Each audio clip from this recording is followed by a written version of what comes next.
Hello friends, Ramya வீட்டு சமையலுக்கு உங்களை வரவேற்கிறேன். நான் ஜனவரி 4th தேர்ஸ்டே காசிமேடு போயிருந்தேன்ல, அப்போ அங்கே இருக்க அந்த சொசைட்டியில் வந்து கூப்பிட்டு பேசினாங்க. அதாவது இந்த எண்ணூர் பிரச்சனை பற்றி சொன்னாங்க. அதனால் நான் அதை உங்களுக்கு டீட்டெயிலாக சொல்லணுன்றக்காக தான் இந்த வீடியோ போடுறேன். வீடியோவை முழுசாக பாருங்கள். கண்டிப்பாக சில விஷயங்கள் நமக்கு புரியாது. அவங்க சொல்லும்போது நமக்கு வந்து அது வந்து புரியும். அவங்களும் சொன்னாங்க, நானுமே சொல்லியிருக்கேன். கொஞ்சம் டீட்டெயிலாக பாருங்கள்.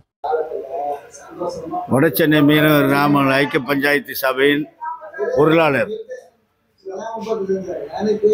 இந்த காசிமேடு கடற்கரையில் வரும் மீன்கள் ஃப்ரெஷ் மீன், பழைய கடலோரத்தில் ஃப்ரெஷ் மீனும் பிரிட்ஜு மேலே விற்கிற மீன்களும் ஒரு 2 நாள் 3 நாள் தங்கி வர மீன்கள்.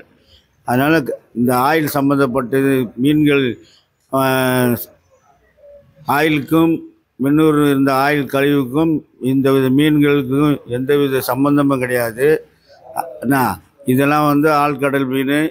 அதனால் வந்து நீங்கள் நல்ல வாங்கி செல்லுமாறு உங்களை அன்புடன் கேட்டுக்கொள்கிறேன்.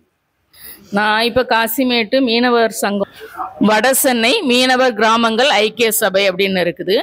அதாவது இங்கே வடசென்னையில் இருக்கக்கூடிய சின்ன சின்ன மீனவ கிராமங்களுக்கெல்லாம் சேர்த்து ஒரு ஐக்கிய சபை மாதிரி வச்சுருக்காங்க. அதனுடைய சங்கத்தில் இருந்தால் பேசுகிறேன்.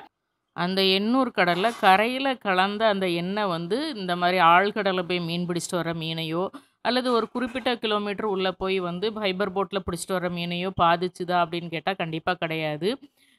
நீங்கள் சொல்லலாம் கடல்லையும் ஏகப்பட்ட கெமிக்கல்லாம் கலந்து தானே இருக்குது அப்படின்னு சொல்லலாம். அது எல்லா இடத்துலையுமே நம்மளே நாசம் பண்ணிட்டோம். கடல்ல இருந்து மண்ணில் இருந்து எல்லாத்தையுமே நம்மளே பிளாஸ்டிக்கு கெமிக்கல்னு யூஸ் பண்ணி நாசம் பண்ணியாச்சு. அது எதையுமே பேசுகிற நேரம் கிடையாது. இது வந்து எண்ணூர் கடலில் கலந்த அந்த எண்ணெய் வந்து இப்போது நம்ம கடற்கரை கிராமங்கள், நம்ம சென்னை மாவட்டத்தில் இருக்கக்கூடிய அந்த கடற்கரை கிராமங்களில் உள்ள பிடிக்கக்கூடிய மீன்களில் வந்து பாதிப்பை ஏற்படுத்துமானா கிடையாது. ஏன்னா இவங்க எல்லாம் ஒரு குறிப்பிட்ட கிலோமீட்டர் உள்ளே போனால் தான் மீன் கிடைக்கும். இது கரையில் வந்த எண்ணெயை பெட்ரோலியம் இன்ஸ்டியூட்டே வந்து கலெக்ட் பண்ணிட்டு போயிட்டாங்க.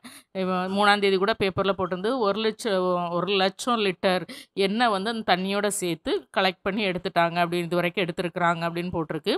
அவங்க அதை எடுத்துகிட்டு போய் அவங்க டிஸ்போஸ் பண்ணிவிடுவாங்க. அப்படி இருக்கிற பட்சத்தில் அந்த மக்கள் கொஞ்சம் பாதிக்கப்பட தான் செஞ்சாங்க. எண்ணூர் மீனவ மக்கள் ரொம்பவே பாதிக்கப்பட்டாங்க. ரொம்ப நாளாக அவங்களுக்கு கடலுக்கு போக முடியலை. ஏன்னா போட்டெல்லாமே டேமேஜ் ஆயிருந்தது. அந்த எண்ணெயாக அந்த போட்டெல்லாம் அவங்க க்ளீன் பண்ணணும். அவங்க வீடு சுவர்கள்லாம் கூட நாஸ்தி ஆயிருந்துச்சு அப்படின்னு சொல்லிலாம் நம்ம பார்த்தோம். அதனால் வந்து இவங்க பிடிக்கக்கூடிய மீன்களுக்கும் அல்லது எண்ணூர்லேருந்தே போய் மீன் பிடிக்க போகிறாங்க அப்படின்னா அந்த மீனுக்கும் அந்த எண்ணெய்க்கும் கூட வந்து சம்மந்தம் கிடையாது. ஏன்னா அவங்க ஒரு குறிப்பிட்ட அடுத்த கடலோ அல்லது அதுக்கடுத்த கடலையோ கிலோமீட்டர் தாண்டி உள்ளே போய் தான் மீன் பிடிச்சிட்டு வருவாங்க. அந்த மீனை சாப்பிட்றதுனால நமக்கு எந்த பாதிப்பும் வரப்போகிறது கிடையாது. அதை தான் நான் உங்களுக்கு இதில் தெளிவாக சொல்லியிருக்கிறேன்.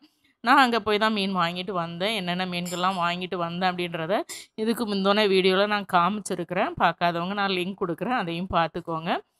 வியாழக்கிழமை நான் மீன் வாங்கி வந்திருக்கிறேன்.